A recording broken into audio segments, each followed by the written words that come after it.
It's an attitude, a motivation, a deep-seated spirit. It's an inner strength to keep your feet planted firmly on the ground, no matter what presses against you. It's self-confidence. It's belief. It's a way of life. It's Fezek Athletics.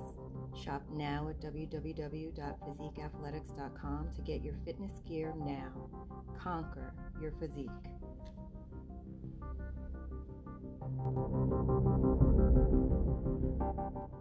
Hey everyone, welcome to the Men of Honor podcast, brought to you by Fezek Athletics, fitness gear, and supplements. And now introducing the Men of Honor fellas. My name is Erik, Instagram Swiss Burgundy, Providence, Rhode Island. My name's Joe Baranski, Instagram Joseph Baranski, Philadelphia, Pennsylvania. Greg McCray. You can follow me on Facebook under Greg McCray Jr. And this is Frank at Fezek Frank, also Fezek Athletics from San Diego, California, currently living in Philadelphia. All right, I'm Javon, a.k.a. Rock, at Forever King Henry 33, from Norfolk, Virginia, currently living in Philly.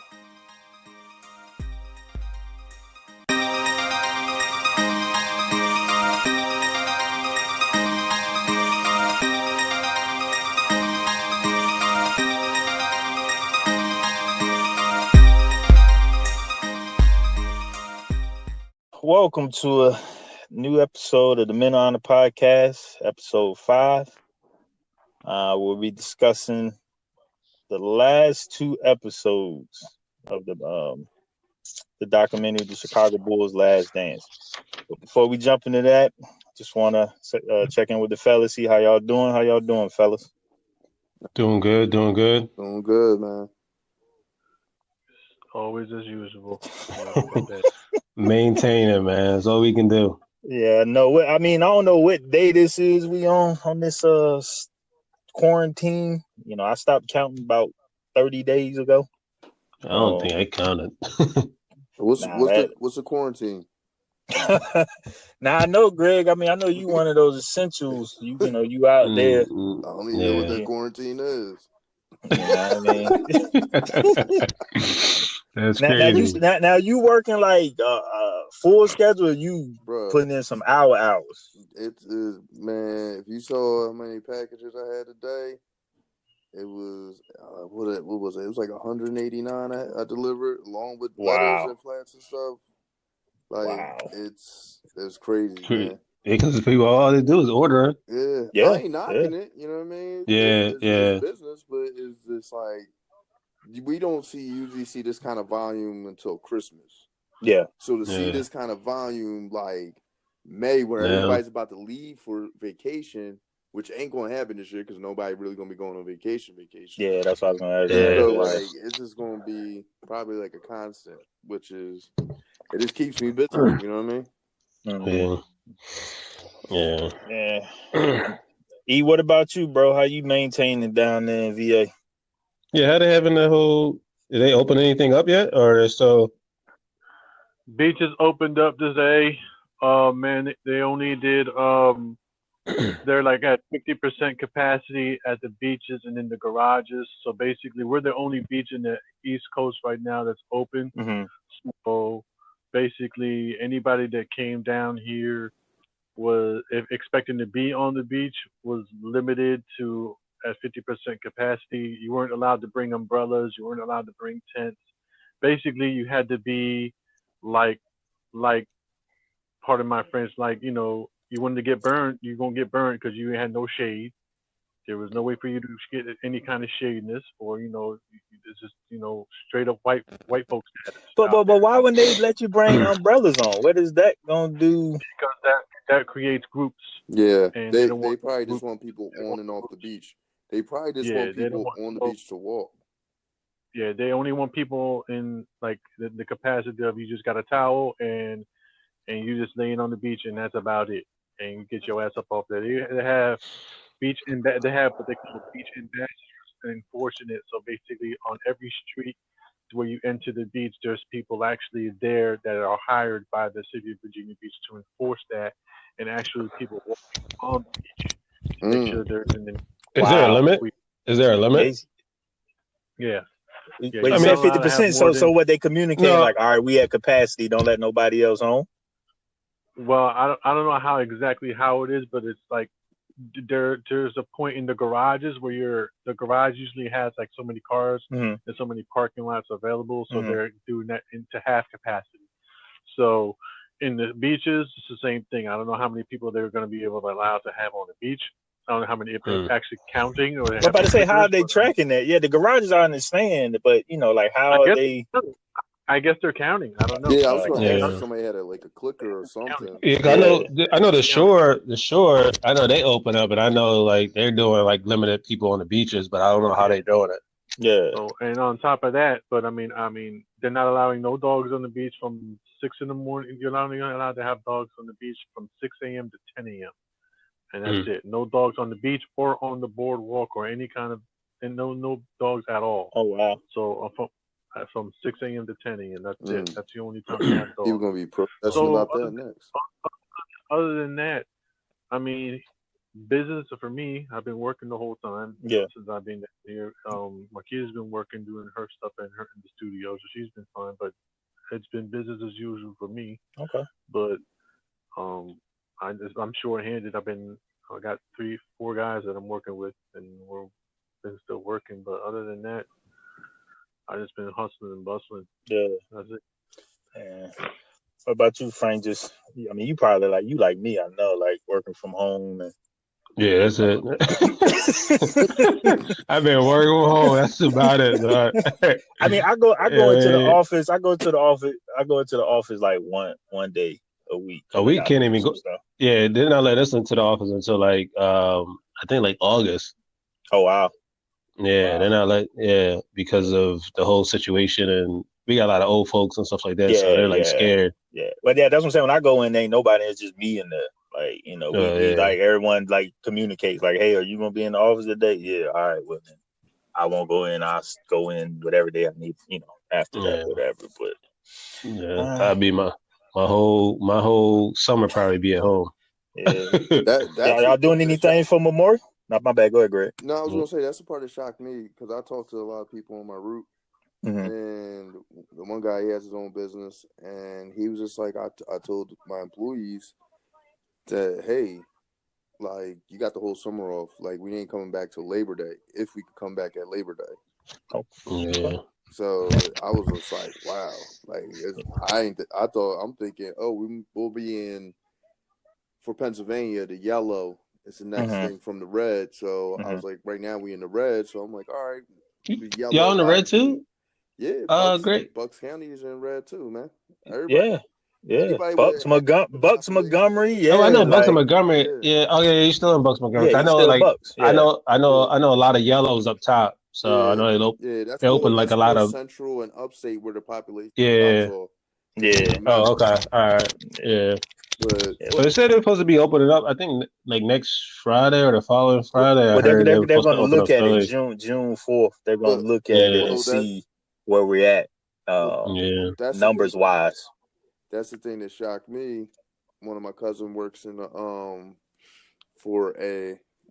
he in the political realm, and he was just like looking at the numbers. Nah, this it ain't going to go the way people think it's going to go in 2 weeks. Yeah. And I was just like I wanted to slide out my chair, man. Well, I heard that Bucks is trying to petition. They say that most of the numbers that's reported is from like the nursing homes and stuff. I heard they're trying to petition to have those numbers removed from the overall total so that they can, move to the next phase or whatever like that. Look, they're never gonna please people. No, and that's Frank. That's my thing. It's just like, just let the process take out. Like, I get it. Yeah, like people get itchy because they got nothing else that they can't stay at home. Yeah, They're so used to be. I get it, but at the same time, like just let the situation run its course. This is the first time we've been in something like this. Yeah, like just sit back. And then I heard that like LA Fitness and Planet Fitness, like they're doing a thing where Like you're gonna have to schedule a time to work out.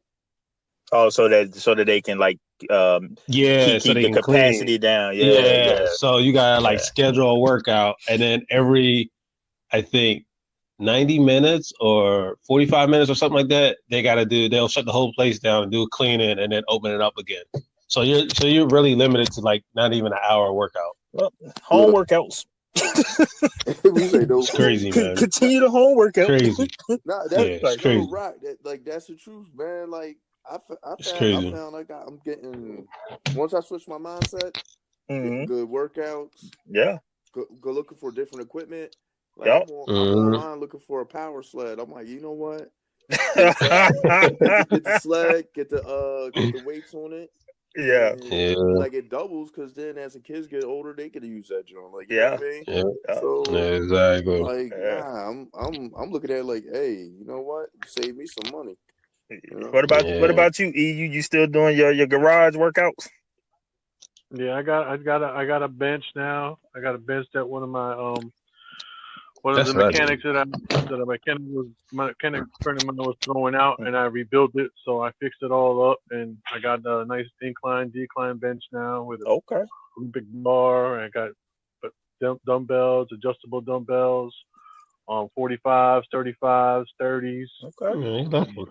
I'm good. I'm good over here. Yeah, you got a nice little setup. I'm over here with some damn resistant bands and push-ups. And, I was able to find a pull-up bar, so now I add that to the repertoire. But I've been going. I'm out Trashmore. Up at 5, and I go to Trashmore from 6 to 7. So we do some hills. You run up the hills and stuff. The stairs, yeah, I hit the stairs. Okay. I don't think I walked anywhere. Oh no, I still walk. Like, but I bought one of them little sauna joints or whatever, so I can get a real good sweat, because I ain't going out here running. I be seeing people jogging on the trail and stuff. Man, I'm not doing that. Like, I'm like Ben Stiller in Dodgeball. I just been eating ice cream bars and Oreos. I was like, fuck, man. Like, I don't know. Like, throw my whole thing off, man. Yeah. But all right, y'all doing anything? Last point. Y'all doing anything for Memorial Day? On the deck. Are you building a deck? Sleep. Sleep. Nah, I'm on my deck. I said I'll be on my deck. Okay. Sleep. Yeah, but I'm doing my patio probably next month, though, probably. Okay. What do you mean? Patio on the first floor. Oh, okay. You gonna build that joint? Yeah, because they're like, everybody's like doing their patio, right? Mm-hmm. So my neighbor, he's on the board. So I asked, I said, yo, did they ask the board if they could do their patio? He was like, nah, like they about to tear them joints up. Yeah, because you got to get approval first, right? Because it can only be, so the specs have to be approved and stuff like that. Yeah. So I was like, damn. I said, I'm glad I set mine in. Yeah. What about you, E? Doing anything? Grilling? Sleep. Enjoy that day off, huh? Sleep. Full sleep. Yeah, that. Sleep. Lift weights. Sleep. You, Greg? I know you're gonna throw something on for the kids, right? Yeah, probably some burgers. Yeah, that's about it. Just order me a smoke. I ain't gonna get it in time for Memorial Day, but I'll have it for 4th of July though. Oh, what, you got a new grill? Ordered a smoker. Oh wow! Oh, nice. All right, that is nice. That is nice. I would say I come up there, man. No, Corona. All right, man. So let's jump into it, man. Last 2 episodes, like I mentioned, 9 and 10. I mean, to me, I knew they was gonna go to the Bulls versus Pacers. The '98 East Conference Finals, and then I knew they was gonna close it out with them winning the chip in '98.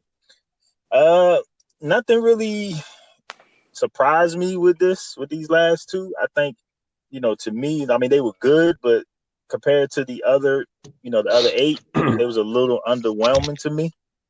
That's just my opinion. What y'all, what's y'all's view on that, on the last 2 episodes? I'm last.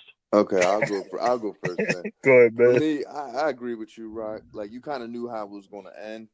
Mm-hmm.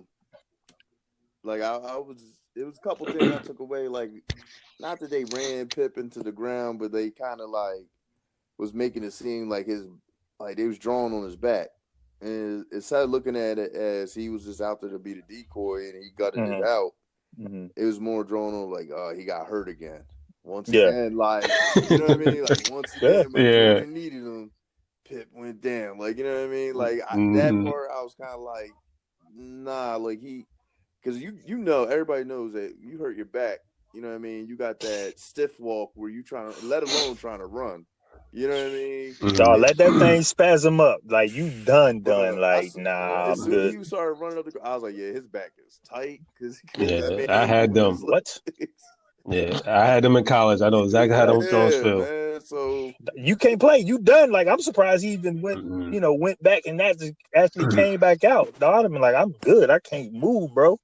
Like, and that to me is like that stood out. But the rest kind of like you kind of knew where it was going to go, and they weren't tied up, and it was as good as the first 8, probably not. But it was good. It was good nonetheless. Yeah. I think same thing. I think overall the whole show, the show was outstanding. The whole show was outstanding to me. The last, like you said, the last 2, you basically knew where they were going. I felt I had mixed feelings about the whole Scottie Pippen situation. People was like, "Oh, they bashing Scottie Pippen, they're doing this," but at the end of the day, you gotta see what Jordan went through. I guess the whole thing is, I mean, yes, it's the Chicago Bulls' last days, but I think it was more of what Jordan was actually going through being on a team, you know? Yeah, it was his it was his documentary. Yeah, you know what I mean? Nah, remember, it was the Bulls' last dance. It was the Bulls. It's like the Bulls' last dance, but it kind of...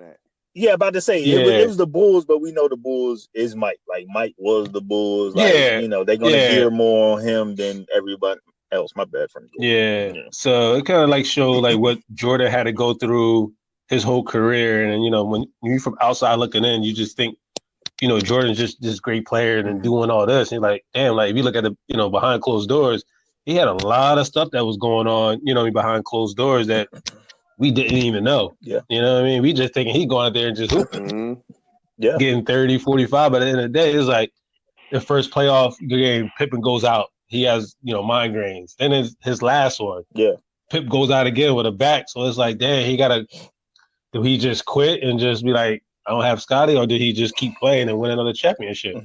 So, in the show, I think Scottie's true character as an NBA player, like, yes, he was a talented player, but I think if Jordan wasn't on that team or he was on another team, I think he would have been an all-star. I don't know about a Hall of Famer. Okay. I mean, it's kind of hard to picture that. Yeah, he's so multi-talented. You know what I mean? So very talented. You know what I mean? Like we said when we discussed before, like that one season he had he averaged like 20 something, was MVP candidate. Damn near 30. Yeah, and then like the second season it was like, damn, it's reality. Like, yeah, but at the same time, you gotta remember it's all about where you go too. So it's it's like it's the talent. Everybody and the talent decreased then too because they let people go. Coach, right? Yeah, but I'm saying, but if the talent is not that good, you should still be able to be killing the league. But he was stuck at the Bulls, you know what I mean? But if I see him on another team or with another person, I think personally he probably would have been an all-star player. I don't think he would be a Hall of Famer that he is today.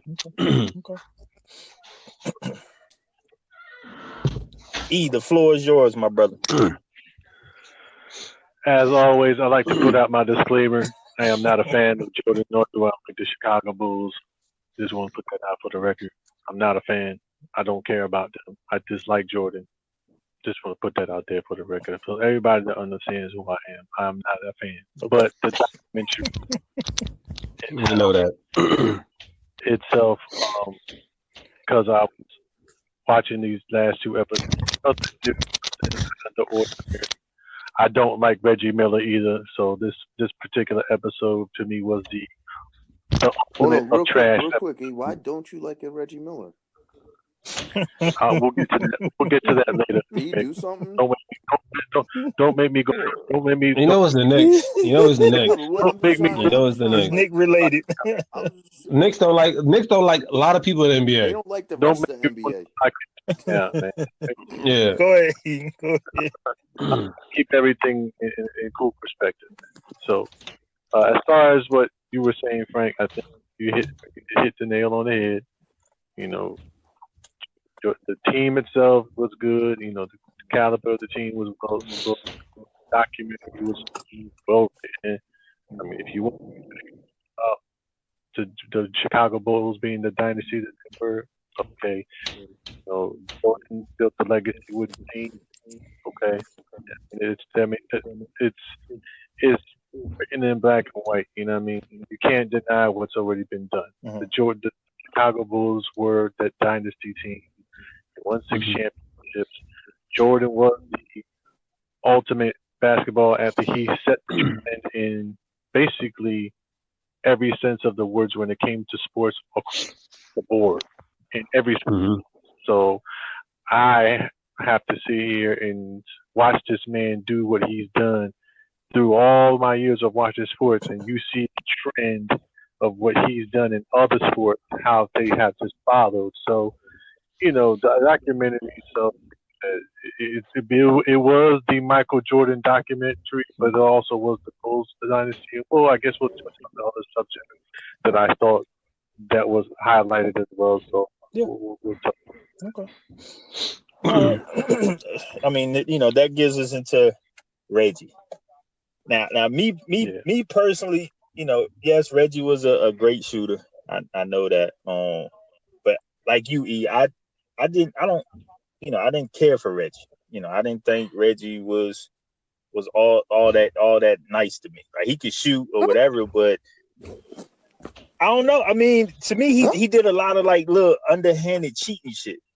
You know what I'm saying? Like, I think this is the only episode that I liked Reggie. I think this is the only time I actually liked Reggie. Nah, that push off. That's the only time I liked it. When he actually pushed off and he got one off. Bro, if you ain't gonna say nothing about Byron Russell, you can't say nothing about Reggie Miller, bro. No, those are two different pushes. Whoa, come on. Like, this mother, like, at the top of the key, 2 hands. Like, Mike was just standing there. This boy pushed him to half court, man. You know, and if Mike knew that was coming, Mike would have floored him. So he Oh yeah, I mean, it was unexpectedly. But that's like, but come on, man. Like, you ain't 2 hands. But hold on, my point is, he's the lost art of creating a shot without the ball, bro. You don't see it no more. Yeah. So you can. Yeah, but I would say lost art. The last one was Rip Hamilton. Like, my man.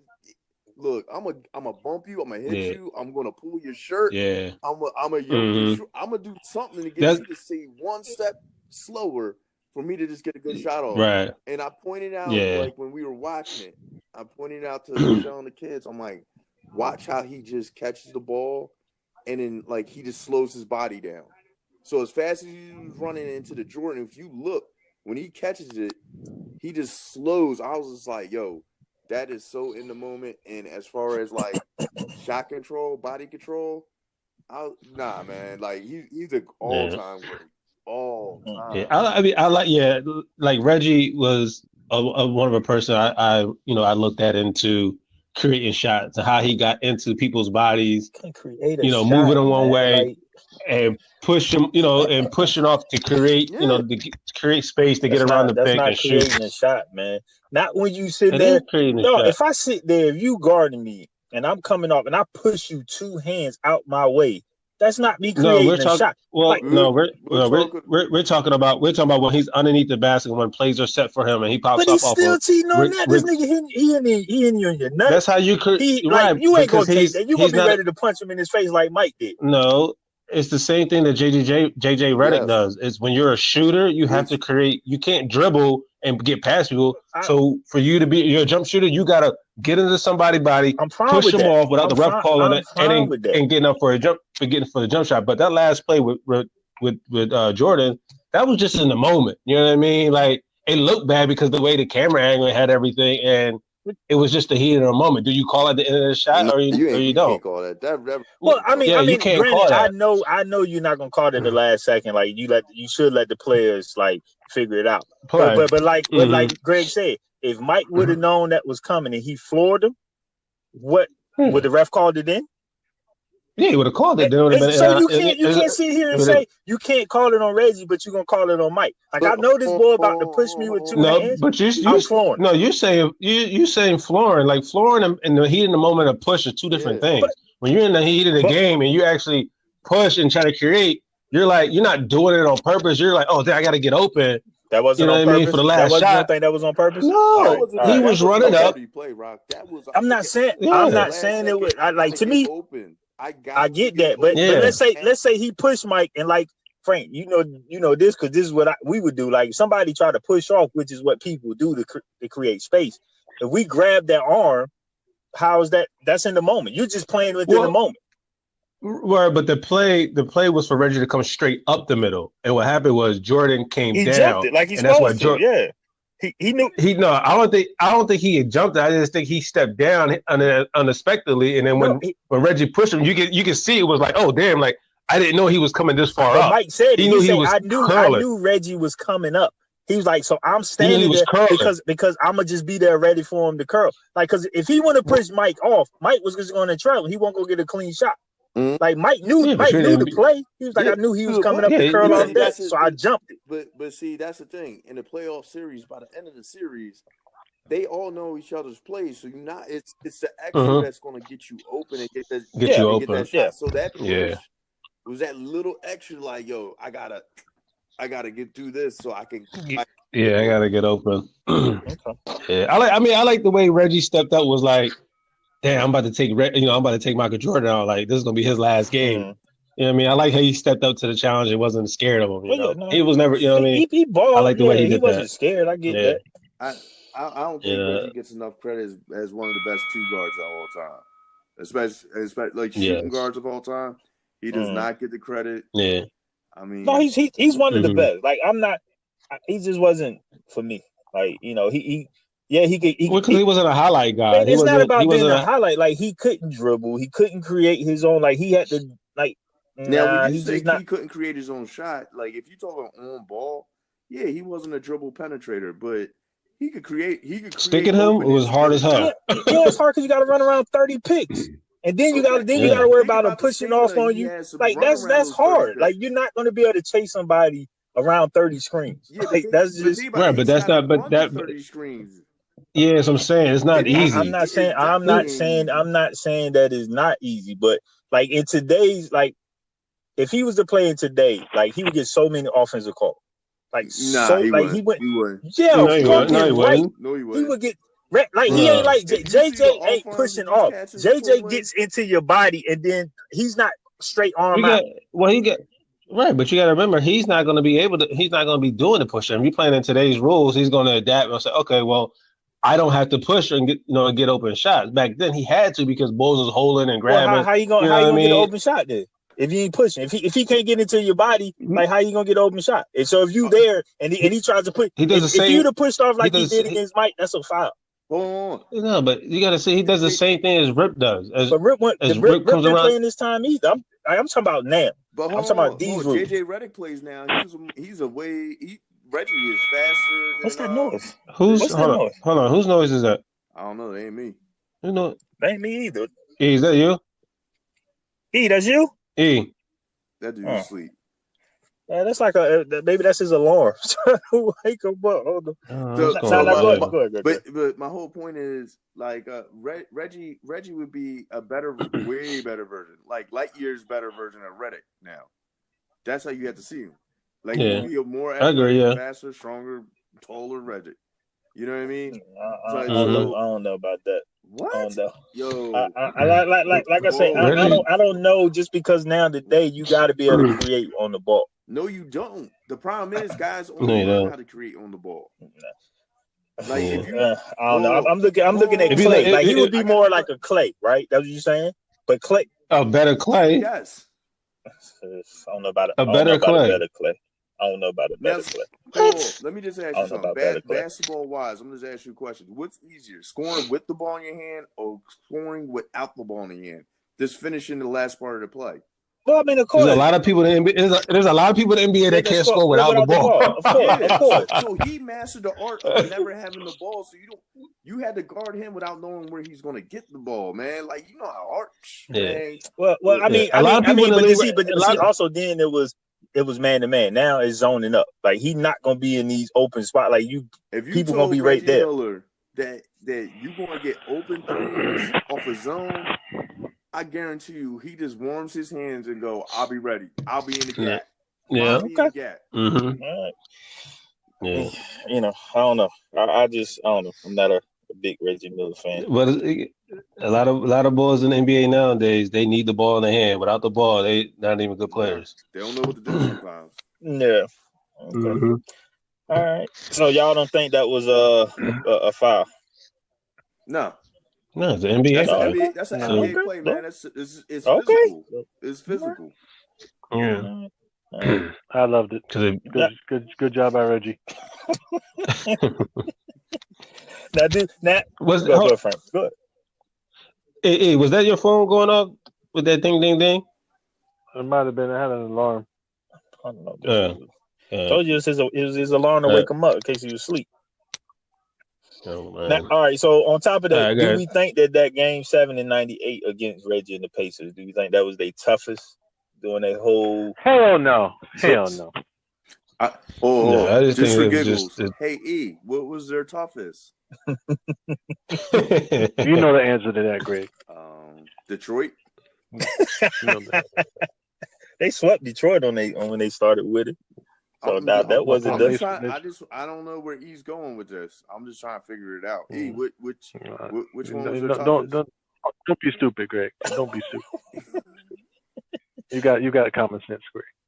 I don't know. That Pacers team beat that Knicks team, though, didn't it? So help us out. That's what I'm saying. That went 7 games, too, though. Stop. So if they win 7 games and then the Pacers and the Bulls win 7, so the Pacers was tougher, right? But Jordan said, Jordan did say it was the Pacers were the toughest games that he ever played. But two stories ago, he said that the Knicks was the toughest that he ever played. So, it don't matter. I don't care. I just thought it was tough because I guess they were on the third three-peat. He played them. So that's my opinion. Okay. What'd you say, Frank? Go ahead. I just think not biased. I just think was that. Yeah, I just think it was just that third. It wasn't like the Sixers were there, so this doesn't really matter. Oh, hey, Sixers been in the playoffs. Where the Knicks been? You can dust off the MOH trophies that Dr. J won. You still got more than y'all. Sixers still got more than the Knicks. Last time I looked. Go ahead, move on, man. But you know, go ahead, Frank. Finish your point. No, I just think, I don't think it was their toughest. I just think it was toughest at that time, just because they were going in their three-peat, and it was the last time together. So I mean, if you look at the series, like I was telling you earlier, Rock, like they won that game by like 27 points. You know what I mean? Out of those 7 games, they were up by 27. If you look at the score, because they beat them by 19. One, two, game 3 or 4 or something like that. Game 5, they beat them by like 19. You know what I mean? They went on a 2-0. They went up 2, and then they did. When you go up 2, you just think a team's going to fall off, but they really didn't. And Pacers came back, only won by they only won by 2. Like they didn't really blow the Bulls out at all. It was a close series, other than that one game when the Bulls blew them out. Yeah, it was a good series. All right. You want to add something to that, Greg? Was that you? Or was that? No, I'm good. Oh, I'm good. Okay. All right. So then they jump into the Jazz finals, the 97. And that was a year y'all remember Karl Malone won the MVP. When to me, Mike could have won the MVP every year, like that he played. But he go ahead. Yeah. But it because I know the MVP goes to the the person that, it supposedly go to the person that's the most important to their team to help their team succeed, right? And, it's like it was like what they call that when it's a gift and a curse, right? Like you that great, you're on the best team, the best player on the best team. You won 5 championships, at that time, 4 championships, and you're going for your 5th or whatever. Like, I just don't see how. I mean, I know Malone got the Jazz to wherever he got them to that year, but I just don't see how Mike didn't win the MVP. Like, that was just, I guess it was more of like, I guess the Charles Barkley, situation. You know what I mean? Charles Barkley, I think the Suns had the best record. The best record. They had the best record that year. And I think that was Charles Barkley's best season, career season wise, probably. And I think Karl Malone, this was the second time going to your championship, right? No, this was the first. This was 97. But this was the first one? Oh, all right. So it was who they played? He won it in 97. Yeah, they first chip when they went to the chip the first time. So I can kind of see he led them there. So whatever. Yeah, because he led them back to back, right? Yeah. But he didn't win the MVP he didn't win the MVP on the second time they went. He won it on the first time they went. Mike won it in 98. Karl Malone won it in 97. I thought so.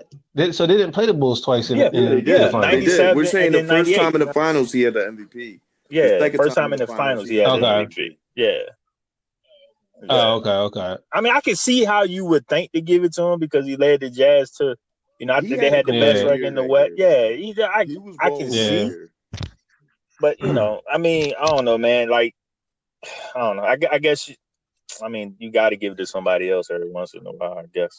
No, just to speak on it, I would say I was a Karl Malone fan as far as his play, and like he had a career year, like he was balling out of his mind, man. Like I like Karl Malone too. He was a decent power forward. He was going at people and eviscerating them. You know what I mean? Like so, to me, though Michael is a consistent, to me, Karl peaked past his consistent. They're like, you know what I'm saying? Yeah. Like, so it was just enough for people to just look, something shined a little bit brighter that season. So Mike's always bright. Something was a little bit bright. People were just like, oh, well, what's that? Oh, Karl Malone, okay. And they just, you know what I mean? Handing it to him. Now, he did some politicking. If y'all go back and, look at the media, he was asking for it. So, it's not a bad thing. That's what you gotta do. It is politics and selling yourself. So he's sold himself to the media. The media bought it, gave him the MVP. I mean, real quick, where y'all rank Karl Malone on the power forward? I know Tim Duncan's 1 to me.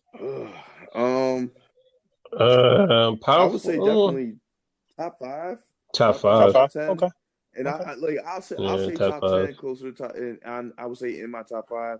But I'm sure there's a lot of players that might slip. If you sat down and think about it, yeah. So I would say he's probably top 5, but I want to say definitely top 10. Top 10.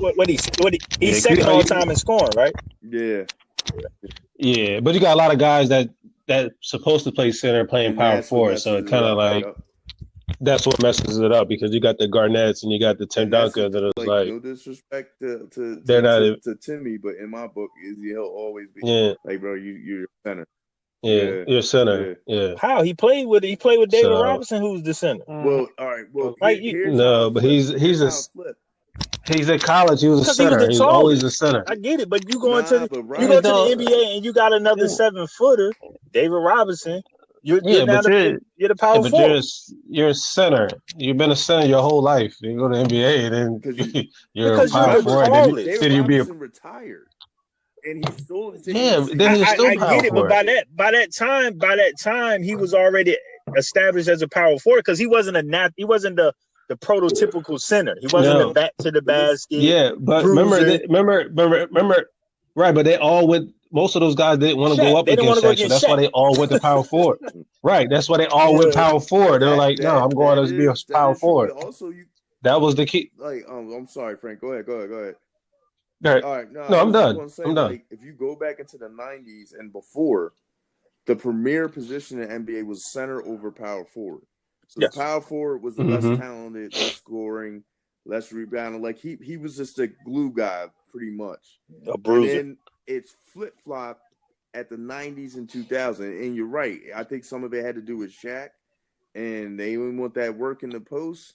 Hey, if I'm at power forward, old boy over here could get that work, and I'm just going to beat up on the less talented position. You know what I mean? Like, I'm going to beat up the less talented guy. And not to say he wouldn't get slobs every night, because it was all of a sudden like a lot of guys start switching to power forward. So it started with Garnett, Tim Duncan, Dirk. Like, you get Chris Bosh, you get a whole bunch of guys in that power forward. Now center is not the elite position anymore. It flip flopped at that time. Because was it Bosh? Was it Bosh the center in when he was in the East for a while, and then he switched to power forward? He was the 4. Yeah. He was the power forward. I forgot who the center was back when he was there. No. For Toronto. I forgot who the center was. I don't know who the center was. I thought he was the center. It was Jamal McClure. I think he was there one year, but then it was some other boy, Nestorius or some shit. Was Nestorius there? He was in San Antonio. I can't think of the boy's name who was the center there. Yeah, I can't think of the boy's name. But now Bosh was a 4. You know what I'm saying? Like, I mean, when Garnett, like Greg said, when Garnett and Tim Duncan, especially Garnett, when he came in, I mean, he only weighed like 200 pounds, even though he was like damn near 7 feet. But he was so skilled, he could dribble. You know what I mean? Like, so it was like, all right, well, we'll put you a little bit out on the perimeter, which will make it more difficult for, power forwards at the time to guard you. You know what I'm saying? Because they was used to, people being in the post and playing closer to the basket. But, they want to get off on that. Yeah. I put Carmelo, top 5. What about you, E? What you got, Malone? I have to agree with Greg on this one, unfortunately. He does make sense on this particular one. Carmelo does, and he did deserve that MVP that year. I mean, he did play well. Carmelo is in my top 5. Power forward. Power forward, absolutely. I mean, I paid attention to Carmelo in watching him play. I do. That's 25 and 10 every game too. Yeah, I believe. And again, like you said, Greg. I mean, it was a lot of politicking going on when he was trying to get that MVP. And I do remember watching that campaign happen. And you said it was his best year that year. He was playing really, really good basketball that year. And Jordan, like he said, always found a way to get himself the motivation to win. So what did he do? Like he said in the doc, I deserve to win that championship, not him. So he took it upon himself to will it out and win the championship because he felt that was his way of saying, well, I didn't give me the MVP that year, so I'm gonna win the championship. And that's in pure Jordan fashion. That's what he does. That's what he's been doing, and that's how he's been, recognized as the greatest basketball player of all time. So, again, I mean, Carmelo, and hats off to him because what I saw in the documentary, him coming on the bus and giving them dap towards the end, I thought that showed great character. Oh yeah, talking about after the '98 show. Yeah. I thought that was dope too. How they showed that. That was dope. And then they got into like MJ when he first met Byron Russell, and Byron Russell being the young boy talking shit to the old head. And at that time, MJ was retired, which I thought that was crazy. But MJ, like E said, like MJ using things as motivation. Like remembering the young boy talking to tell him that, dang man, why you retired? I was looking forward to guarding you and shutting you down. And then we all know what happened with the shot. We'll talk about that a little later. But the hands fight. Like I thought that was just crazy. Like, oh yeah, he on the list. Like, what the fuck? Like, oh, yeah, I'm gonna remember you, young boy. Yeah, you always remember when you playing ball and you have that personnel and that motivation. You don't forget a face. You be like, oh, that was him. Oh, that was him. Oh, all right, all right. Why he going so hard? Because he was talking. Not today, but a couple years weeks ago. ago. He said this a couple years ago. I still remember that shit. Yeah. You know what I mean? So when you have that type of motivation and mentality, it's like second nature to you. Yep. You want to add something to that, Greg?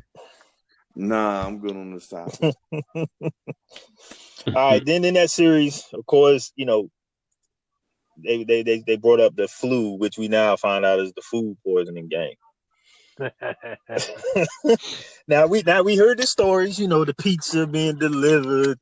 It was kind of funny because they had 5 people bringing up a pizza or something like that, and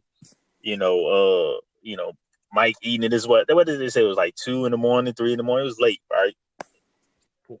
Yeah, now, Mike got a lot. He got it. That boy was a whole second. Something wrong with that boy. 2 o'clock, 3 o'clock in the morning before a game. That's crazy. Yeah, I mean, they say he was up. The reports is he was up smoking cigars like he do, drinking. And then yeah, but I'm just saying to be an athlete then he got hungry. It's insane. He got hungry. But hold on, just to be fair, the gentleman that delivered the pizzas and or made the pizzas came out and vehemently did oh yeah, you seen that? Yeah, he's supposed to have a documentary coming out. He was just like, it wasn't 5 people, it was him or something like that. And him and his son or something like that. Yeah, he was just like, he would never, he was a Jordan fan, so. Yeah, he said he wanted them to win, Yeah, so. He didn't make the pizza. He made it. He said he made it. He's like, I actually made the pizza. He's like, he's like, I knew who it was for. He's like, I actually made the pizza. But my question is, what kind of, why are you letting them know who was it for? Like, that's you. You about to say territory. So why are you letting them know it's for a opposing player? Like. Well, I don't know. He might not have did something. Doesn't mean somebody ain't walked past and drop something. Yeah, that's what I'm saying. Yeah, Mike, you know what I mean? Like the boy thinking he gonna help Mike win the game for him tomorrow, but you know what I mean? But old boy on the back done did something to it. Let me ask you a question. Do you think it was actually from the food, or do you think Mike was just hungover, like speculations say? Probably all of that put together. That's why I said it's crazy to be an athlete. You up to I don't remember me being up. Cut it out. Late before a game. Before a game in college or high school. Cut it out. College and high school. You was up that late, bro. Stop it. Hold up. No, it was not before a game, late, bro. I'm not not before a game. Think about it, bro. Like in college. Not before a game. Not before a game. Is not till 7, 8 o'clock that next night. You was up. Right. Hold on. Let me say this. If you ever had food poisoning, you sweat like nobody's business. The one time I had it, bro, I woke up bed is soaked. You know what I'm saying? So you gonna sweat. But to me, I fainted. You know what I'm saying? So I don't know what happened. He looked like he had signs of being sick, but like everybody said, it could be a hangover. It could be, you know what I mean? It could be a nice probably all of it. Don't drink, smoke, and eat 2 large pizzas. Yeah, large pizzas. Type you know what I mean? By yourself, because he said nobody was getting it. We good. You know what I mean? Yeah. E, what you think, E? Shout out to the pizza place, yo. You get my vote. They get your vote. Oh my goodness. The crazy thing was to see that whole scenario, and then seeing the piano in his hotel room that. I was just I was stunned by it. I was shocked by that. I'm like, this boy got a piano in his fucking hotel. He had a bar. And the only boy in his room. And the only, the only team member with a piano and a bar. And it's is this boy got a whole presidential suite by himself? Mike party, man. Mike party. That showed that Mike party. Mike, and maybe it wasn't partying. It was more of I guess he had a selective few. You know what I mean? That's I won't call it a party. I'll call it he just liked to stay. I mean, he just liked to have fun, but it was more of concluded people, 5, 6 people. You know what I mean? It wasn't a whole gang Well, of people no, having I'm not talking throwing a about whole a block party party. like that. I'm talking about when I say party is like how people come through, drink. You know what I mean? Smoke, Yeah, do whatever you yeah, doing. You know what I'm saying? yeah. Well, that's like a hangout. It's not a party. If you say party, then people gonna listen and be like, "Oh, Mike was throwing parties with like Dennis Rodman and Carmen No, Electra." Like, nah, you're not you doing can those party type of by parties. yourself, bro. Yeah, You got a one man Yeah, party. but though, I mean, but when you say party, you know what I mean. It goes out to say like you're throwing a whole big party instead of saying a gathering. You go, oh, Here yeah, we they probably was just semantics. chilling, Oh, okay. smoking, drinking. Well, I No, I'm forgot being we talking about serious. MJ, so we can't put like words. He Yeah. said, "Yeah, words." negative Like, I connotations. mean, I'm Yeah, just right. no, it's not negative because that's how freaking ESPN always go. Because you say one thing and everybody blow it out of proportion. Like, oh, Jordan was partying, he was doing this, he was doing like, no, like look at the big picture. Like, it wasn't a big party; it was a gathering. He liked to have fun. He smoked cigars, drank, and that was it. That's It wasn't probably the like, only thing I can say that I like about Jordan is that he probably was a little bit, yeah, he was a little bit of a party guy, and I could probably say that's probably the only cool thing I party. can say about him. Oh, don't put party and Mike in the same sentence. But y'all know why they put him in that big room, the big hotel room, right? No, not well. In my opinion, they could take it. You know what I mean? They could say that room is elite. Like, you know what I mean? They could charge a higher price. Oh yeah, because Mike stayed there. Mm-hmm. Yeah. If he has people that on that level go to a hotel, hey, I stayed here. They treat you real nice. You know what I mean? This is a suite I stayed in. As for you know what I mean, my suite, they'll take care of you, and they could charge that price, bro. Like, and he was that star at that time, so you know. Yeah. I thought it was crazy. Last point, how they say like the pizza boy and then was saying like to even get up to him, you had to like have a password to get on the elevator. Like you like because it was like an elevator that just led straight up to his room. Like, so you just couldn't just walk in there. Like, you had to have like a password to even get through all the security to get up to deliver a piece. Like, that's just how they treated this boy like he was the president, man, for real. Yeah. Now, then they got into the Steve Kerr part of it. I was waiting on that. I was like, well, they have. Say it again. He get cut off. He got cut off. Yeah, I'm here. Greg, you there? I'm here. He got cut off. I got cut off. Let's see if he comes back. We'll give him a couple minutes and see if he comes back. I don't know if he's gonna come back. Oh, he got cut off. He probably hit the mute button. He probably talking to us. Can y'all hear me? Am I back? Y'all can't hear me? I don't know, like my phone for whatever reason, like the screen went black on that joint. Yeah, what happened? What the hell happened? But now I was talking about like Frank, how you was looking at the when the documentary first came out and they was talking about Steve when we said Steve Kerr was on the cover. Like, why this boy on the cover? Like, you know, so so now they get into what you say? Right. Yeah. But now they got into his. So he was on there for what, 2, right? Like being a kid from Cali. You know, I knew his dad was dead, but I didn't know he got killed. I didn't know the full story of that. Like, his dad was a professor, his mom was a professor, and then his dad went over to where was that? Where that school was at? Do y'all remember? Beirut, yeah. And then that whole Beirut ordeal, like him getting a call when he in college saying his pop got killed, like murdered. Like, can you imagine that, bro? Like,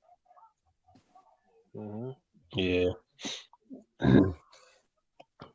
Yeah, especially 80s, back in those. That was 90s, what, late 80s, late 80s. Yeah. So yeah, and you know, back then those Middle Eastern countries, you know, they were holding people hostage back then. I know they did it to the Olympic team back then. They did that to the wrestling team. Like, any U.S. people that go in over, you know, any foreign country, they were holding hostage. But that was crazy. I didn't know anything about that at all. See, this is the part where I kind of felt that it kind of showed a little bit of a different side to the documentary, where I felt like you saw the balances between, and again, I wish, and I said this the last week, where I wish they would have went a little bit more in depth into his dad, Michael's dad. But I also understand that the relationship, I guess Michael didn't want to show that part, and he was like real sensitive about it. But this kind of made me kind of see the correlation between Steve Kerr and Michael. Him and Kerr. Yeah, and you see how Steve Kerr's dad and the correlation between Steve Kerr and Michael were, you know, the thing with their dads. I was like, you know what, this makes complete sense as to how. And now what you were saying last week, Frank, how Jordan was picking on people, you know, why he picking on Kerr. Okay, well maybe this is like the reason why, you know, because there might it's just between them with their dads, and maybe Michael knew. No, I don't know, but this was really, to me, this part right here was like a really impactful moment for me, because I was like, damn, that's fucked up. His dad got killed, Michael's dad got killed. You know what I'm saying? How crazy is that for both of their dads to be murdered? You know what I'm saying? And you know, both of them being on the same team, and then the next thing you know, both of them are actually fighting one another, and then you turn around and see Kerr making these amazing shots, and him being one of the, you know, a premier shooter on that team later on down the road. It was, to me, that particular portion of the documentary that was like, all right, you got my attention. Yeah, that was a good part. This is the juicy stuff. I like seeing stuff like that. Yeah, that was a perfect example, that you put out, that, you know, Mike and Kerr had the same, you know, correlation of, you know, they both fathers passing away, and you're stating, like, I think that's why Mike pushed Kerr, you know, to succeed, because Mike was like, look, if I can look at my father's death as a, you know, a motivation, and to, you know, to win this championship for him and to play good every single night, you can do the same exact thing. So he was probably trying to bring that out of him, you know. And I think once Kerr realized that, it was like, oh, like, you know, we both have something in common, you know. Yeah, I think that was a good, you know, point that you brought out. Like that it was. Yeah, me neither. That was a story that I'd never even heard before about Kerr's dad, and just hearing it, I was just like, wow, like, man, I was just thinking about it, like, wow, that's just sad to hear. And then you marry that with, you know, what happened with Jordan's dad, and they had a lot of commonality, and it just, as E said, it made it more in depth for the documentary. Because, I mean, the basketball stuff is the basketball stuff, but knowing people's personal lives kind of brings it home for you as far as relatable circumstances, or just makes them more human, and knowing that not everything is perfect. So, and then he, like, you touched on, like, MJ and him, you know, and Frank, you mentioned it too, like, you know, them battling, you know, MJ trying to, you know, instill in Kerr, like, use things as motivation, you know what I mean, be ready, you know, stay in the moment. You know, for him to then, you know, everyone seen him on the bench, you know, during the timeout, you know, last seconds, and he looks at Kerr and was like, be ready, you know, I'm coming to you. Because, you know, MJ already knew that Stockton was doubling off and things like that. So, you know, to see that, like you said, Greg, and everybody said, like, that was that was probably, to me, one of the best parts of the documentary, episode 9.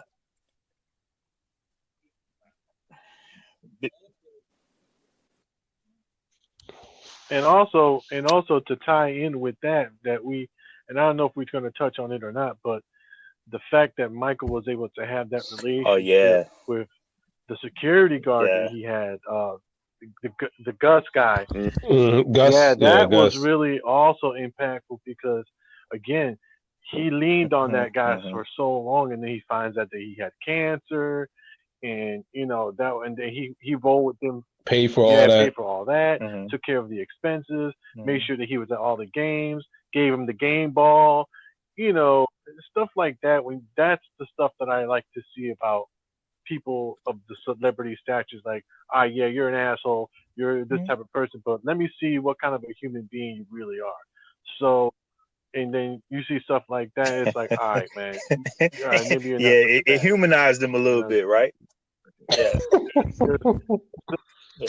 There's a little bit of decency in you, you know what I'm saying? And the fact that I saw that, and I saw what he was doing with Gus, and I saw how he did, the stuff that he was doing like that. It showed me, like, I was like, all right, man, this is cool shit. Like, I can see that, and it's good to see stuff like that, to know that, all right, at the end of the day, yeah, you're still a jack off, and you're still oh my goodness. And so I got a question for you, E. So I got a question for you, E. So when you look at sports athlete, you want to look at them all around. You want to know what they do off the court, off the field. It's the way I like everything. I like to look at because people look at athletes like, for example, like right now, I'm watching Mike Tyson fight right now. I'm watching him on ESPN right now, right? So what do we know about Mike Tyson, right? He is the fighter, the best fighter, pound for pound heavyweight, but outside of the ring, you've known him to be, according to what the media says, he was a rapist, he was this, he was that. But I've literally heard stories about him, his childhood. He's had a bad childhood. He's been growing up in the street. Like, there's so many background stories about him that you really feel there's a side of him that's really soft spoken about him, that he's just like, damn, you really feel bad for him, because now you know why he's the person he is now, or why he was. I mean, there's a whole background thing behind the scenes that we just never knew. And now knowing what I know with Jordan, it's like, all right, you know what? He came from, mom and dad, good family upbringing. So, all right, I get that's good points. Good working class family. He went to school, got into the NBA, and I felt like when I saw certain things about him, like you said, Greg, before, the media brought this aura of him to make him be the person that he was. And well, I think the media portrays athletes to be who they are, right? To be these special athletes that don't have, they have squeaky clean backgrounds or anything like that. Certain ones but they want in reality, like that they really right. don't. So they want to see you ride. I mean? Certain ones, not just that, right? Yeah. So they want to see you ride. They want to see exactly. you. Once you reach that mountaintop, and they also want to see you fall. I believe that too. Right. No, it's more of when you look at athletes. For me personally, I look at athlete as just an athlete. That's the only thing I look at them as. Soccer player, baseball player, football player, whatever. That's what you do. That's your profession. Right. Outside of that has nothing to do with me. I'm not looking at you as a figure or a role model, anything like that, because that's your own personal life. Because when you're an athlete, like that's your job. That's what you're supposed to do. When that job is done, that I want to live my life. That's my life. That's separate. That's your personal private life. And I think the media portrays that so much that we look at athletes in so much big picture, and it puts a lot of responsibility on them that they can't do no wrong. And then once they do it, then it's like the whole career is tarnished. Like that's the one thing that kills me too for another episode. That's what kills me. Spend some time on that. That's y'all hitting some great points. Go ahead, Greg. My bad. Yeah, that's what kills me. No, that's what kills. I agree with Frank on that, but to another point too. At the same time, like what happens is people on themselves put them on the pedestal. It's not just the media. So the media just sells you the story. So the story's being sold, and then, as Frank said, people are looking at them as bigger than life. And then when you find out they do something wrong, well, you're not going to ask your accountant what they do in their off time. You know what I mean? Like you don't. I don't know. You may want to ask what they doing all the time. They might be using your money. That's what kills me. Yeah. So like you're not. You ain't trying to look on Twitter to see what your trash man doing or your mailman. or anybody else. Why are they worried about what they doing with their lives? You know what I mean? Like, so to me, like, when people put them up on that high pedestal, I cringe because it's like, well, what happens if they make a mistake? Yeah. You know what I mean? Like, can you live with that? Yeah. That's what kills me. That they human, and a lot of times, be real. Like, I'm 41. Everybody's so human. To me, they young men, they kids. You know what I'm saying? So a lot of them. But that's part of life. You got to go through that to learn from that. You're gonna make mistakes. Exactly. Yeah. Yeah, but we're saying like when people look at Michael Jordan, like like not just but other people when they look at Jordan, they're like, Jordan is, he's arrogant, he's selfish, he's this and that. But at the end of the day, he's a basketball player. He's trying to do his one main goal, like he said in the beginning of the documentary, was to win championships. And then when people look at it, when they look at the background, they're like, oh, Mike did this, he did that, he did this. Even when Kobe, like a lot of people hated Kobe when he was, in that time period because they were saying he's too cocky, he's this and that. And then when he comes out with all these documentaries, that's like, life too, though. You this is why he is the way he is. You're gonna have people that, you know what I mean? that so adore. that's Then you're gonna have people that like you said, you understand. Like Kobe is a basketball player. That's it. Like I look at him and I admire him for what he do as a basketball player. Once he goes home and he's on the private, that's his private. Like, I don't care about on the basketball court. No, I was gonna say like this. I had this argument years ago with somebody. Shout out to Pete. I think it was Pete. I had the argument with. I mean, we were just like this discussion. We had a discussion about it, and I remember telling him like, "Yo, like the best players in the league are jerks. They're like what you think they are is from commercials and stuff. That's off court persona. On the court, nope, bro. Like they're not gonna be nice to you. They're there to do a job. So like for you to sit there, like for anybody to sit there and think that they're these nice people on the court and they going to high five you doing it, nah, bro. It's not what it. It's not what it is. They are, to use a phrase lightly, jerks. You know what I'm saying? Because their sole thing is dominating the other guy because it's the only way you can show that how much better you are than they are. You know what I mean? And then by any means necessary, you're going to have to dominate them.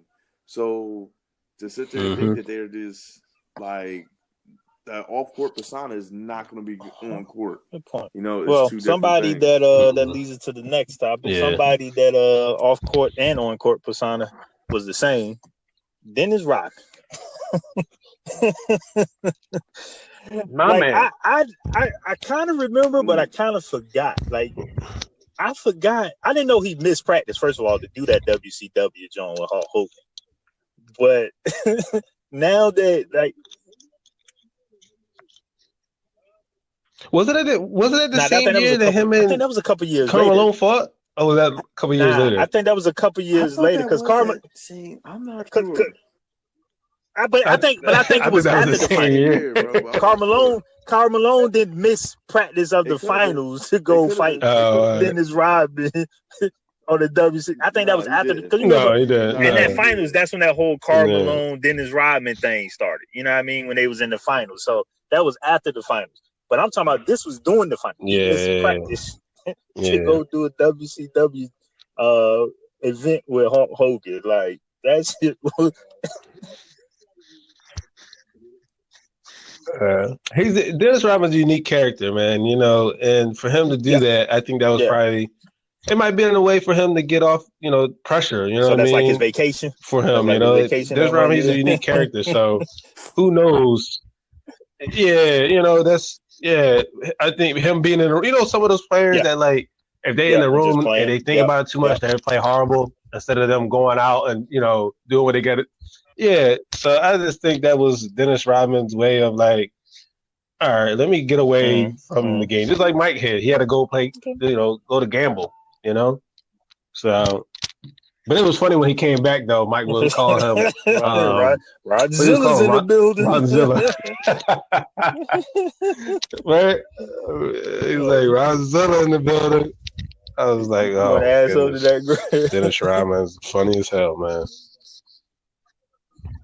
I don't know too many players that could have got away with that. real rap. Right? I don't know. But that goes to his Like, vacation, not though. too How many many coaches players we gonna get put that up with during the that. middle of the Those are season? Like, that's just, fit. no, I know. not even, but But that's did not Phil even in do the season. anything That's in to the him? playoffs. Like you in the Yeah.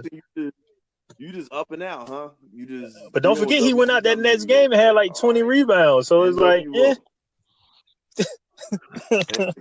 Like, I get it. I'm just saying. Yeah. That's why I said like those that's why I said like those players back then, it's like it's crazy that the lifestyle that they did and was able to still perform at a high level. Because if James Harden went into a strip club the night before a game, he come back and stinking it out, you're like, oh, this bull. All the Instagram You know what I mean? He had coming a out. yeah. And Twitter, right, you know what I look at mean? this But you see, drop right, when he's right, in yeah, like it's crazy, like, right, yeah, it's just crazy how Yeah. you see players today, Yeah. like, if they had a bad game, they went out the night before. They did They was something. You conditioned. know what I mean? Where back then, like them bulls drinking my highlights, Yeah. cigars. You know what I mean? Go out, might get 40. There's Robin grabbing 28 rebounds. You're like, all right, that's what I said. Those were like crazy athletes back then. It was ridiculous. It's I ridiculous. think two people deserve credit for this. One, Phil Jackson, and two, Michael Jordan. And I'll tell you why. Because they both kept their cool. Phil just was like, look, Dennis is being Dennis. And Mike knew. Mike was like, yo, man, as long as he comes back and do what he got to do, I ain't going to fuck with him. Like, it's just that simple. And they both knew that. They both knew that coming in, that Dennis Rodman was just that type of dude. And he was the rebel amongst all those players. He was that dude was like, look, I'm here to do my job, and I don't give a fuck how y'all do it, but I gotta go take a breather. And if that means I gotta go smack somebody in the back of the head with a chair in front of all these people, then that's what I'm gonna go do, and go hang out with wrestlers for the day and a half, for a day, and come back. But as long as I performed, which he did, he grabbed 28 rebounds that day, and it was, and again, like you said, Greg, I mean, if anybody else was doing this shit in the NBA playoff game, if anybody else, you damn straight, there'd have been front page of the news. And if they didn't perform at the level that Dennis Rodman would have performed at, you best believe he would have been suspended, game fine, whatever. But he performed, and he did it day in and day out. That's the one thing I loved about Dennis Rodman. Like, you cannot sit here and tell me that dude would never put in the work, no matter what he did. He can go out, get toe up, and come back. Yeah, he was very conditioned guy. He was very conditioned. I'm not saying that that's an excuse. By no means I'm not saying that's okay to do. I would not say that to anybody now, or do I enforce it. But if a person has been living that lifestyle for more than the decade or so many years through college, and you're still going through it as a grown-ass man, and that's been getting you through your whole life, and you know that's what works for you, then why, if it ain't broke, don't fix it. You know what I mean? Like, go ahead and do what you got to do to get the job done. But in Dennis's case, he was just a superb at what he did, and that was rebound. He rebounded the ball. Yeah. And he it's crazy because he was a unique character, because like that stuff didn't start until after Detroit. You know, that's when he became himself, though. That was the Yes, yeah. So like to see that twist is like, even when like John Sally was speaking about it, it was like it was always there, but he had to keep it in, because when he was with the Bad Boys, he had that persona where he was, that's what they looked at him as, and then when he left, it was like he didn't have those old, those role models around him anymore, and he was like, oh, I can be myself now, so and then, it was just crazy. Game 6, 98, the shot. At that time, everyone thought that was his last shot ever, MJ. So I still remember watching that game. You know what I mean? Like, and thinking like, dang, man, this no more MJ. Like, I was thinking like, man, basketball. Oh, even though at the time, I know AI and all them was in there, but it was just like, MJ was ball. You know what I mean? I don't care what player you like, what team you like. When he played, you watched. You know what I mean? Because you just wanted to see what he would do. What's y'all's viewpoint on that, man? Anybody? I mean, that last shot. I mean, you can't go out any better than that. You know what I mean? Like you gonna retire and hit the game winner, walk off, and to get 6 championships. Like I'm done. I'm done. Like you can't And get no Greg, better that wasn't a ending story than that. He just Byron Russell was already going that way. I didn't say it was. Whoa. I didn't say it was a push off. He barely touched the ball, man. Away like from his shot. He just did. He did that. He did that. I mean, you know how that is. Like because when a person falling off balance, they natural reaction is to try to grab you to keep you from getting into whatever move you about to get. Nah, I'll say this. It's worse going on in the NBA now than that play. So that ain't Oh yeah. Yeah, it was more of it was more of a guide. Like I'm gonna guide you into this to the spot. Yeah, but this to get to end like that, like there's no better way to end that way. And for Mike too, that's what I mean. Like you think, damn, this boy is already I'm not gonna say perfect, but like perfect basketball player. Perfect basketball. I mean, perfect basketball player. Like the perfect basketball player to end your career like that. It's like, dang, like you can't write that no better. You dog. did everything that you came to do. Like it's ridiculous. Yeah. And then you see all the pictures of him posing. But like, damn, that's your last shot in my last game. And when that went in, it's like you know what I mean? So he said like the shots before that was short. So he really shot it. Like he followed through, made sure like, all right, let me get everything, lined up right. Let me give it the right amount of arc and a right amount of flick of the wrist. Yeah. I'm getting tired. Shout out to Phil for not just let him go. Yeah, not calling timeout. Yeah. What you said?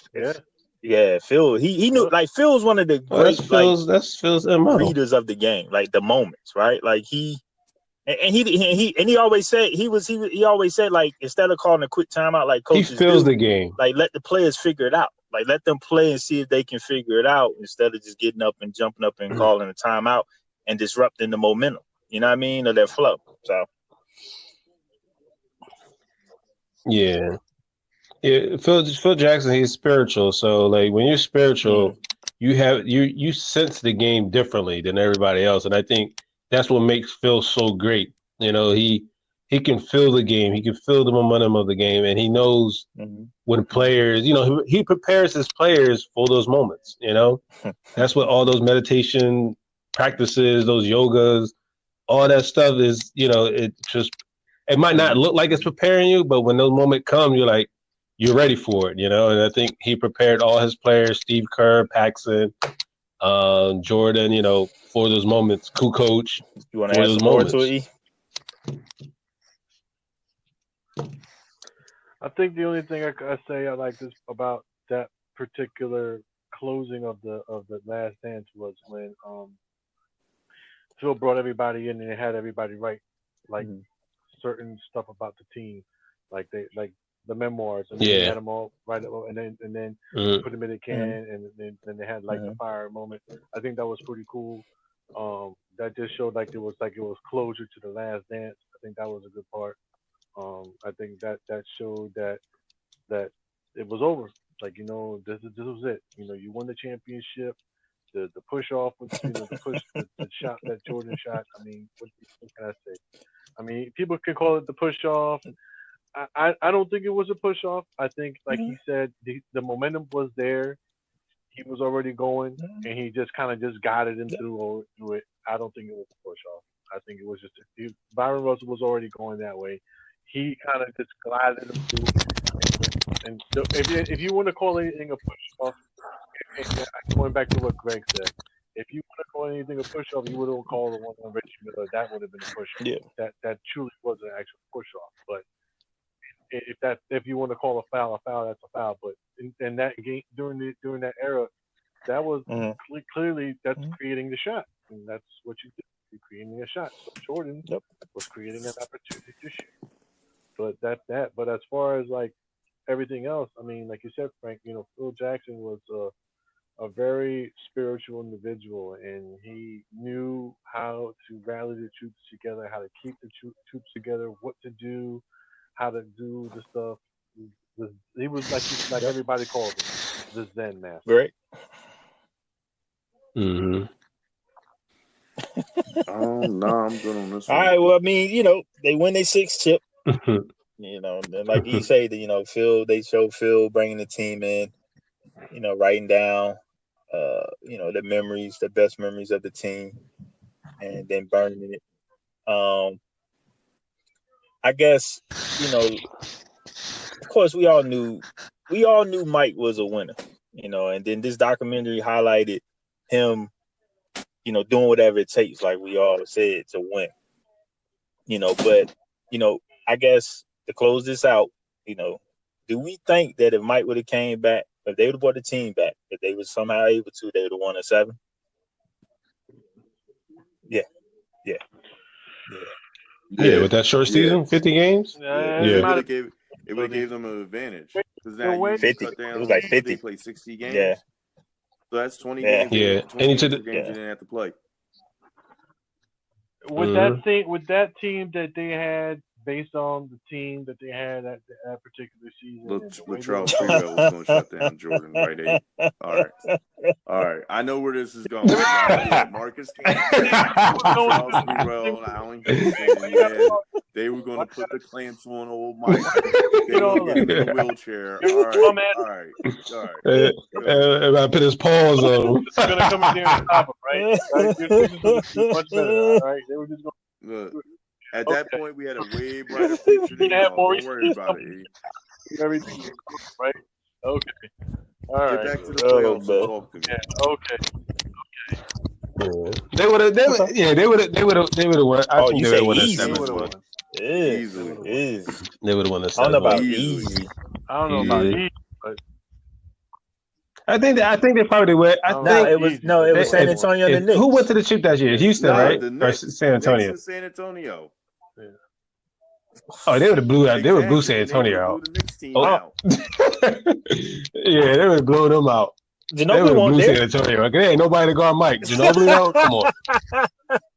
I don't know whoever was there. And Sean Elliott and all that.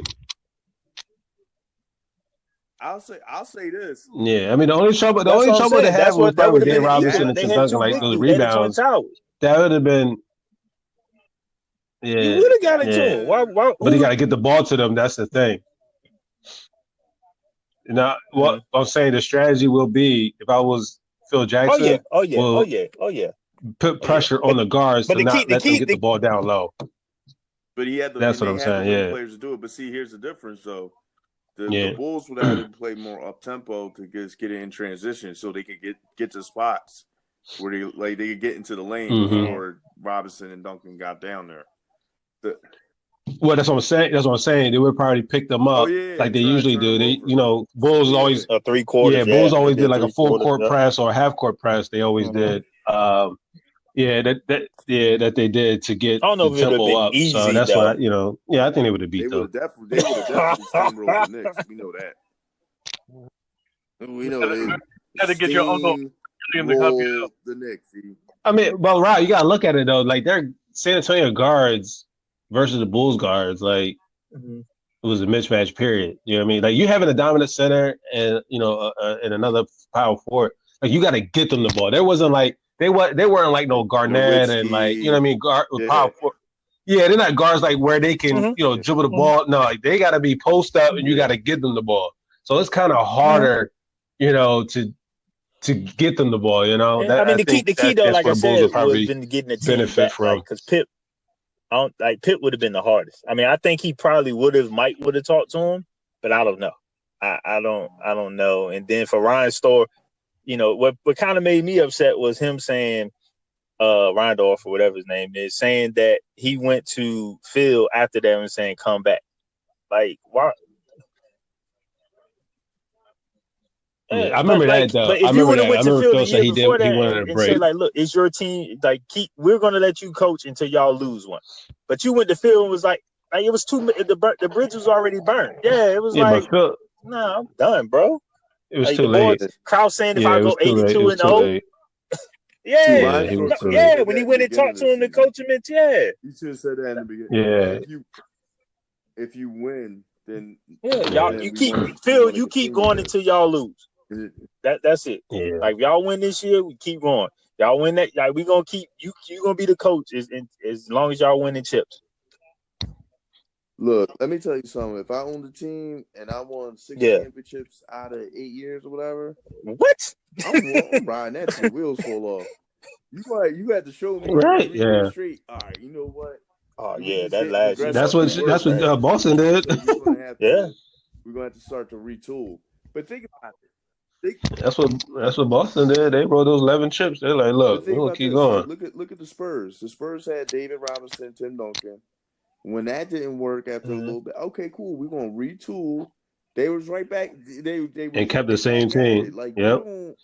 you keep it together and just retool the parts, and you try to keep that championship energy. And especially going. when your best player telling you, look, man, I'm not playing Yeah, but I think unless so and so is here. Like, yeah. But I think with today's players, I think what it was like once the young players got in and, you know, the NBA started looking for a new face, and it was like certain players and certain, I guess, East and West Coast, you know, conference wasn't winning chips. You know what I mean? Because back then it was more of, yeah, it's going to take you a while to win a the chip. You know what I contracts mean? is a But the lot team different. stayed together for a long period of time. They might add it.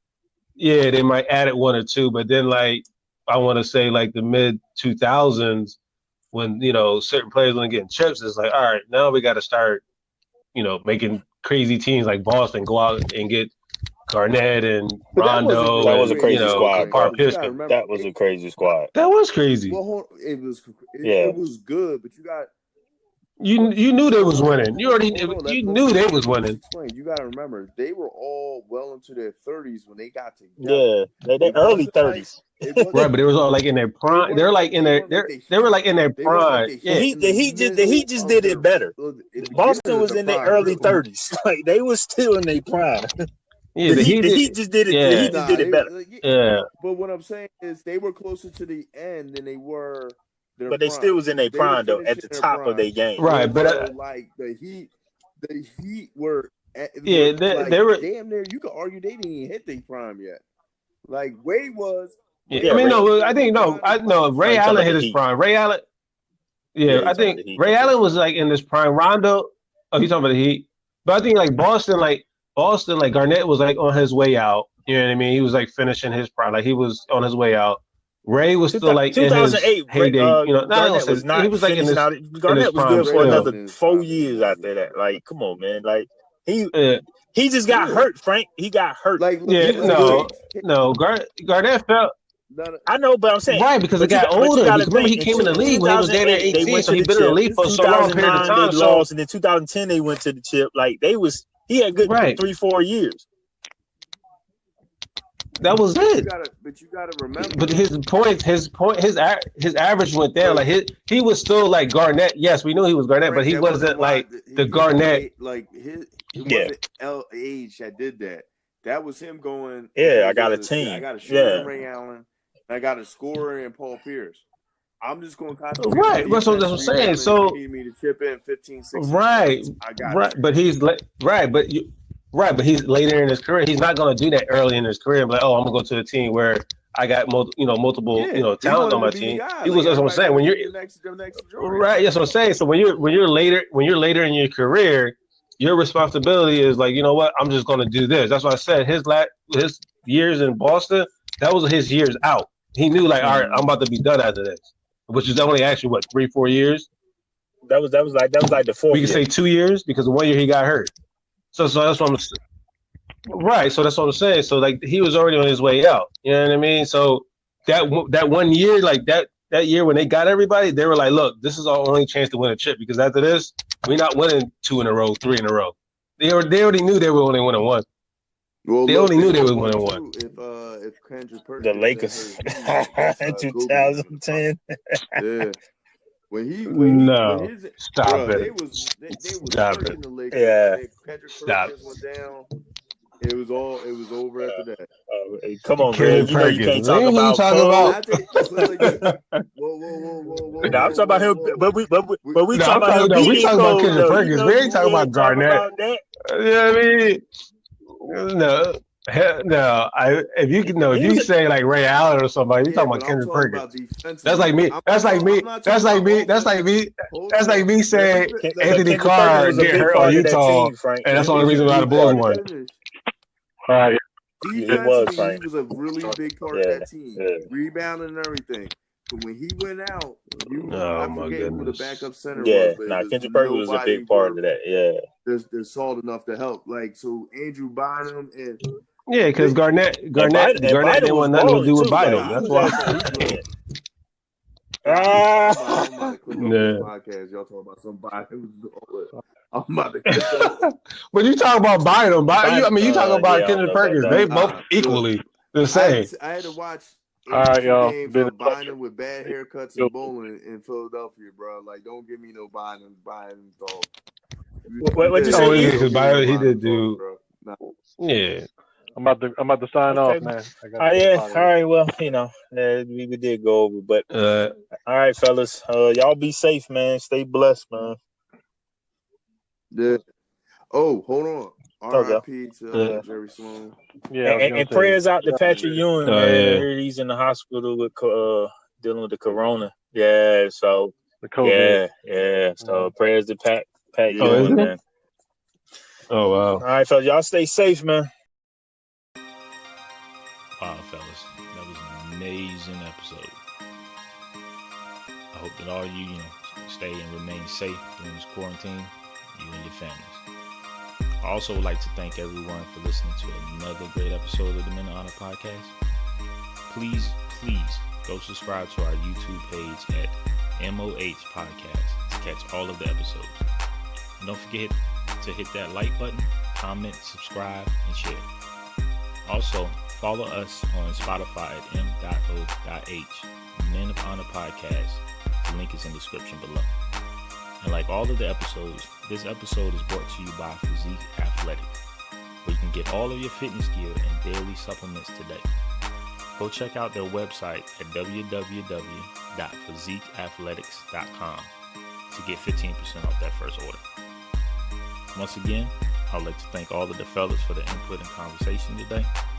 Frank at Fezek Frank, Erik Castano at Erik.Castano, Joe at Joseph Baranski, Greg at Gregory McCray Jr. on Facebook, Erik Witt at Swiss_Burgundy, Ant at Silverware90, and of course myself, Javon, aka Rock, at Forever King Henry 33.